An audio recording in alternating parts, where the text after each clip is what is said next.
भंडारा गोंदिया लोकसभा निवडणुकीत महायुतीचे उमेदवार सुनील मेंढे यांचा पराभव झाला। भाजपा राष्ट्रवादी शिंदे गट मजबूत असताना देखील महायुतीच्या उमेदवाराचा पराभव झाला। ही महायुती पक्षातील सर्वांची जबाबदारी असल्याने भंडारा विधानसभा क्षेत्राचे आमदार नरेंद्र भोंडेकर यांनी नैतिक जबाबदारी स्वीकारली आहे। निवडणुकीत नियोजनाचा अभाव, समन्वय नव्हता, त्यामुळे हार पत्करावा लागला असल्याचे आमदार नरेंद्र भोंडेकर यांनी पत्रकार परिषदेत सांगितले आहे। तर दुसरीकडे भंडारा विधानसभा क्षेत्रात महायुतीचे उमेदवार सुनील मेंढे यांना 22,000 मते कमी पडल्याने आता आमदार महोदयांची धाकधूक वाढली आहे। नक्कीच तिन्ही पक्षाची ताकद इथे खूप मोठ्या प्रमाणात आहे।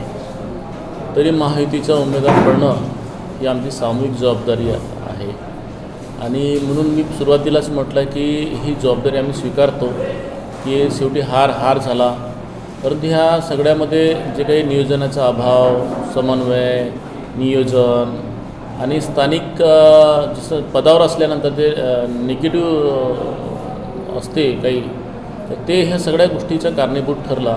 पण तरीसुद्धा याच्यावरती आम्ही मात करू शकत होतो, पण नियोजन नसल्यामुळे आणि कोऑर्डिनेशन नसल्यामुळे आम्ही हे करू शकलो नाही आणि त्याच्यामुळे 6 विधानसभापैकी 4 विधानसभेमध्ये आम्ही मायनस राहिलो, 2 विधानसभेमध्ये आम्ही प्लस राहिलो। पण शेवटी एकमतानं हार झाला तरी ती मान्य करावं लागेल आणि ती स्वीकारावं लागेल, आम्ही ते स्वीकारतो। पण याचा अर्थ असा नाही की बा ते जिंकलेत म्हणून नानाभाऊ पटोले येणाऱ्या विधानसभेत तिन्ही लोक मतदारसंघ निवडून येतील। उलट आम्ही आता हारल्यानंतर अजूनही आम्ही ताकदीनं आम्ही उभे राहूया आणि जे चुका आमचे झालेले आहेत ते आम्ही रिपेअर करूया आणि येणाऱ्या विधानसभामध्ये तिन्ही विधानसभा आम्ही महायुतीकडे कसं आणता येईल याचा प्रयत्न करूया। तर दुसरीकडे मागील निवडणुकीत आमदार नरेंद्र भोंडेकर हे अपक्ष निवडणूक लढले असता त्यांनी उद्धव बाळासाहेब ठाकरे यांच्या शिवसेनेला आपला पाठिंबा दिला होता।